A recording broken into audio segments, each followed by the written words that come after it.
Hi everybody, Al Bernstein here with another one of my quick hits videos, and this one is going to be the first of an ongoing feature that we will do on a regular basis. One I've done before on the internet and various other venues, including at the boxing channel. It's called Things I Can Live Without. Now this gives me a chance to talk about some of the things that maybe I don't feel so good about. Now, as you well know, those of you who watch me on a regular basis and listen to me know that for the most part, I'm a glass half full kind of a guy.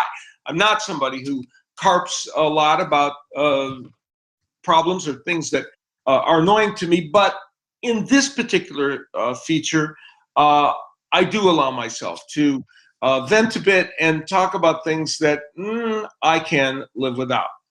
The first in our list of things that I can live without are fighters who are ducking Gennady Golovkin. Now, this is, in my opinion, a topic that merits talking about. Gennady Golovkin has shown us, beyond a shadow of a doubt, that he is a monster in the middleweight division. We just saw him defeat David Lemieux in his fight in Madison Square Garden. David Lemieux is, in fact, one of two very good middleweights who have taken on the challenge of Gennady Golovkin. Lemieux against Golovkin, and also the other gentleman who you will see pictured here is Martin Murray, who I happen to believe, though he's now up at 168 pounds, when he was down in the middleweight division, was one of the top 3 or 4 middleweights in the division. Of course, we all know he gave Martinez a hard go. It was at a time when Martinez was starting to fade a bit, but still had some things in the tank. And I think Martin Murray was, when he was at the middleweight division, an excellent middleweight. And I was at his fight in Monte Carlo when he faced Gennady Golovkin. I did the fight for Channel 5 in the UK. And Martin Murray gave a very good account of himself, but still was, for the most part, dominated by Gennady Golovkin and beaten decisively in that fight, as was David Lemieux, although Murray got a few more things done offensively. But those two men have my respect because they were willing to rise to the challenge and take on Gennady Golovkin. I am becoming less and less confident that the winner of the Canelo Alvarez-Miguel Cotto fight will, in fact, fight Gennady Golovkin. It's a fight that's mandated by the WBC if whoever wins wants to keep that portion of the crown, though both men, Golovkin and Cotto, claim steadfastly they don't exactly see themselves as middleweights, even though they're fighting for the middleweight title. And therein lies the rub. Both these men have hinted that for Gennady Golovkin fight to take place with them, it has to be at some kind of catch weight. And we have seen Canelo in recent days talk about getting acclimated to the middleweight division and then at that point fighting the best in the division. So I'm getting the impression that there may not be a fight between Golovkin and the winner of that fight. In addition, of course, we have a lot of other middleweights who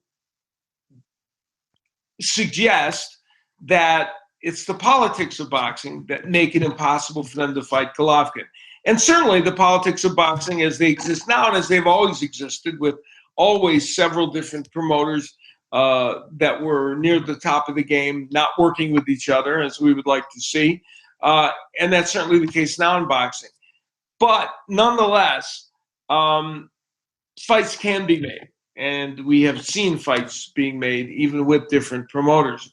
Now, in the case of Andy Lee and Sanders, who are fighting very soon, that, of course, is for Lee's version of the middleweight title. Andy Lee has suggested on several occasions that should he win and defend his title, he would be happy to fight Gennady Golovkin. Well, I hope he does. And that would be a fun fight to watch. But that would put Lee in the minority in the middleweight division as a fighter willing to step up to the challenge of Gennady Golovkin. Let me just say and urge top middleweights, fight Gennady Golovkin. It's fans want to see him in against the best, and I think he's more than willing to take on anyone in the division. The second thing that I would put on my list of things that I can live without is something that's happening in the media more and more these days, and happening really also with a lot of the fans that are on social media and elsewhere. And I want to try and address it in what I think is a fair and reasonable way, and that is people slamming fights based solely on the promoter. In other words, deciding a fight is at a certain level and less of a level simply because they are annoyed with the promoter who is promoting the fight. Now, this has gone on in the past in boxing, where people have felt that, because they have an issue with a certain promoter, they don't give fights the credit that they should get. It's happened with all the major promoters, whether it was Don King, Top Rank, Golden Boy, Duva Promoters. You can go on and on. But right now in boxing, a lot of that seems to be directed at the elephant in the room in boxing, and that is Premier Boxing Champions. Now, Premier Boxing Champions, which ironically is not exactly a promotional organization, it's they manage fighters and they do put on these fights using other promoters. But clearly, their series, Premier Boxing Champions, that's on a number of networks, they are responsible for putting those fights on. And they have, of course, created a very aggressive approach to try and make their brand the official brand in boxing. There's no question that's clearly the goal of that group.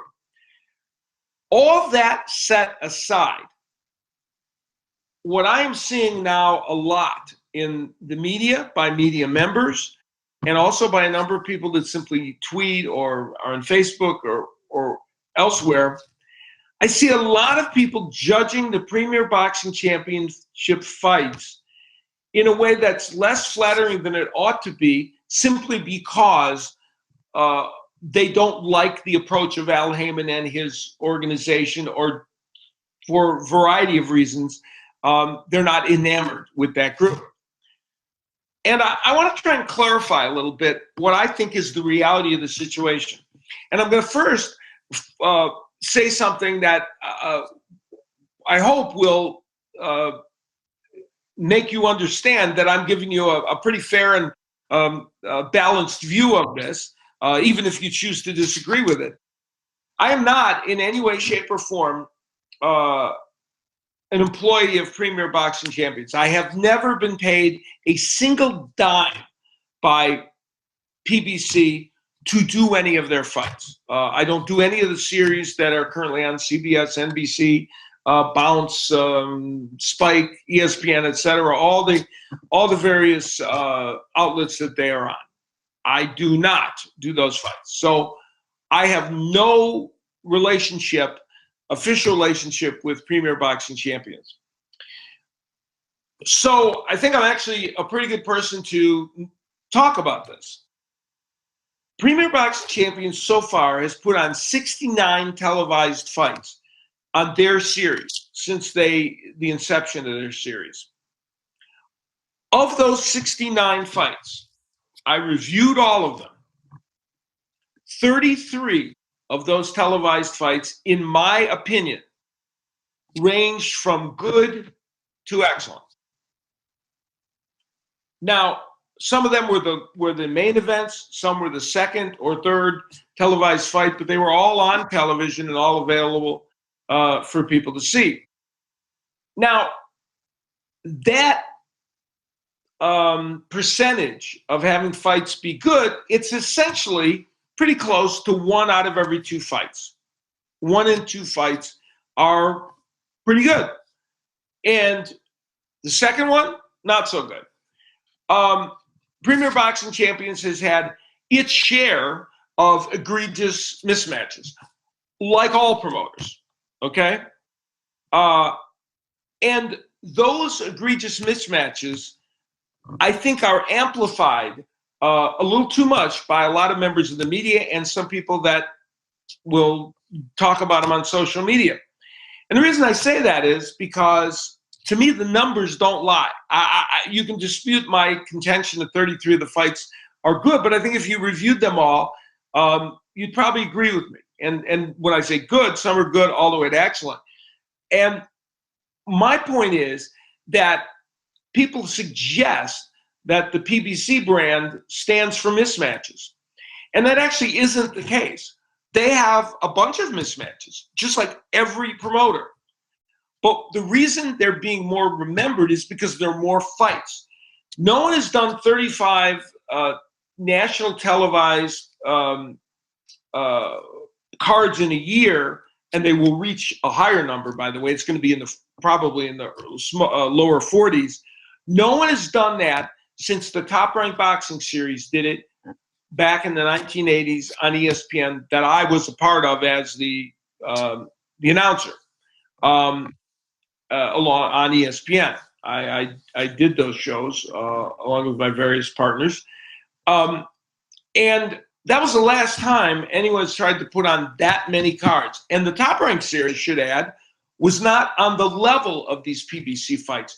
These PBC fights, for the most part, are championship level fights that are of a fairly high echelon.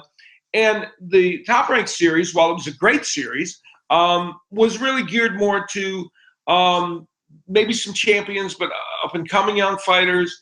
And the fights were for the most part very good, but not on that level of having championship matches.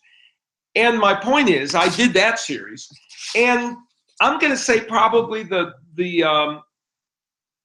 track record of that series was about the same as the PBC. Probably 1 out of every 2 fights was good. And my point in making this, and I want to point out also, along the way in these PBC fights, along with the ones that are just good, they've had their share of Fight of the Year candidates.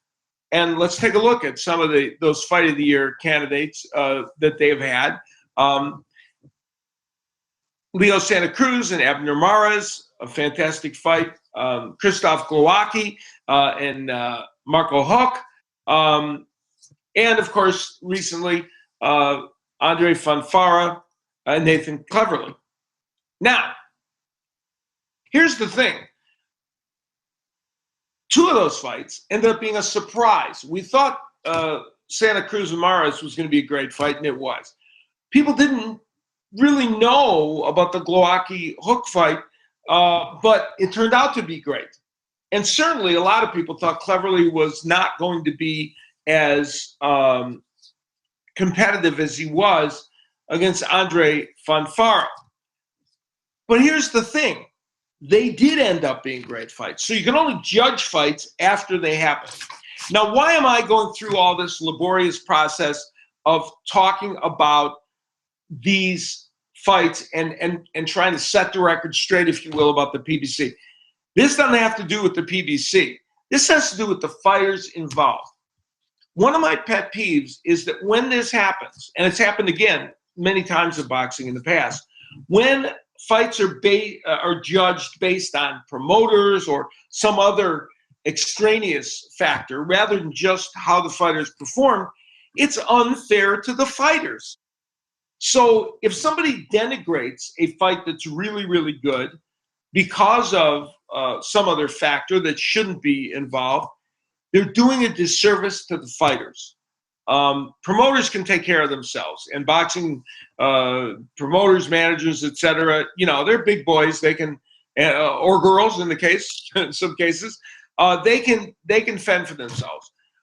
But I think it's unfair to the boxers when